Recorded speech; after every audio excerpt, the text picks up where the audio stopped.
Ayan, wala na pala. Wala na pala mga bahay dito. Talagang ubos. Wasak yung mga bahay.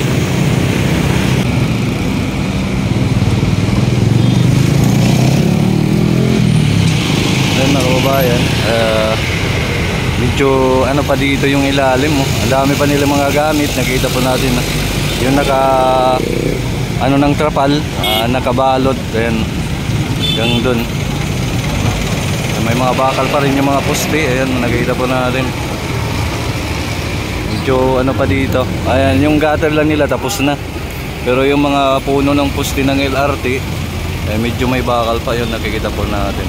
Na medyo lapit-lapit po tayo dun mga kababayan. Ayan, dito na po banda tayo sa may malapit mga kababayan. Ano pa to dito? May bakal pa yung mga poste ng LRT. Yun nga mga kababayan, pag tinanggal daw yan, talagang bibigay po yung bibigay yung poste ng LRT kasi mauubos po yung pundasyon na lupa dyan sa poste na yan. Ayan, dito ang dami pa rin nilang gamit mga beam yan mga kababayan, sa beam ng yan ng NLEX. Ayan yung kita po natin yan, yung nakabalot ng mga trapal. Ayan yung mga beam, ayan nakikita po natin yung doon.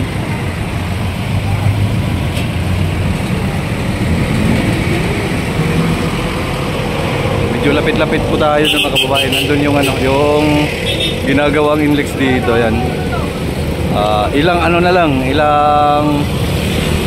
hakbang na lang makakatawid na po ito sa Magsaysay Road mga kababayan, itong Skyway dito. Tara, lapit po tayo. Ayan mga kababayan, nagbubuhos po sila dito. Ayan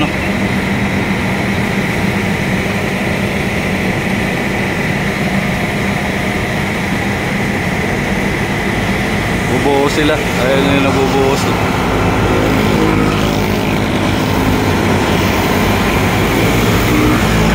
Ito po yung dito mga kababayan, ang NLEX dito sa may Magsaysay area, connecting dito sa Magsaysay.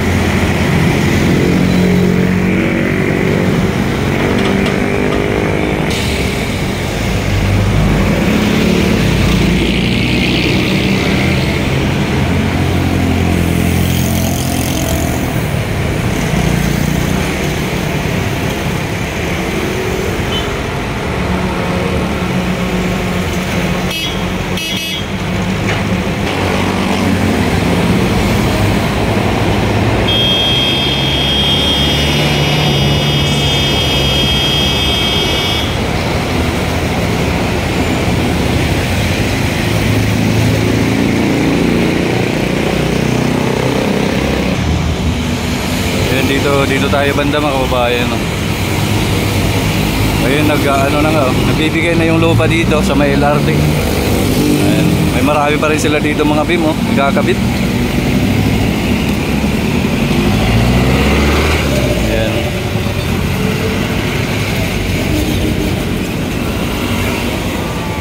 Ayan, hindi pa masyado maraming tao dito kasi medyo naaga-aga tayo. Ayan, malaking poste po yan. Ay nakasimbol na. Ayan. At tatawid po tayo doon sa kabila mga kababayan, para makita rin natin ang right side doon sa kabila. Dito tinanggalan na pala nila mga kababayan. Ayan ng yung poste. Wala nang bakal yung poste dito. Ayan, tinanggalan na nila.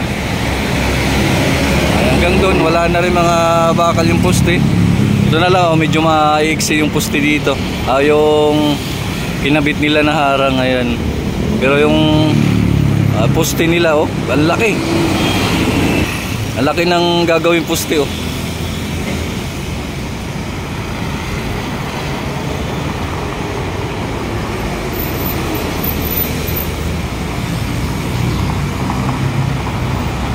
Ayan. Pero yung gutter nila, okay na. Tapos na yung mga gutter dito hanggang dun. Lagyan nila ng gutter. Ikot tayo dun sa kabila. Tara.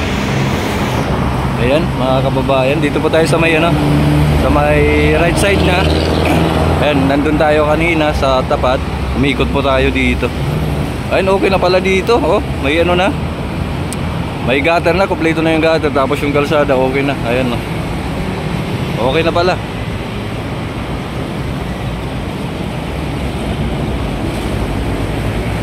Ayan, no, okay na.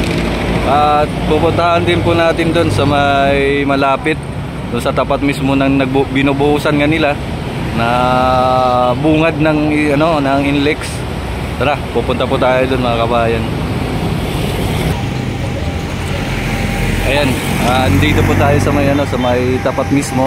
Nandun tayo sa kabila. Ayun, kanina doon tayo. Ngayon nandito tayo sa tapat. Doon nakita po natin, ayun nagbubuhos. Ayun, no. Ayun, nagbubuhos sila doon. At dito, naglalakihan po yung mga ginagagawin nilang posting. Ayun, no, nakabalandra lang dito sa may gilid. Ayun, no, hanggang dito. Ang dami. Yung ano yan forma ng posting.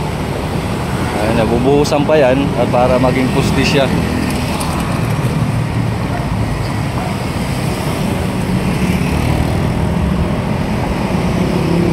Parang tuloy-tuloy ang pagbubuhos sila dito sa flooring ng Inlex.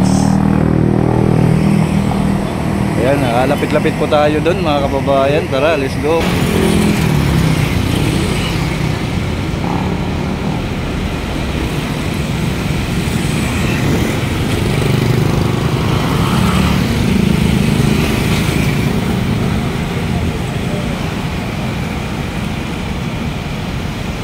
Ayan, ito mga kababayan yung sinasabi kong bibigay, itong poste na to.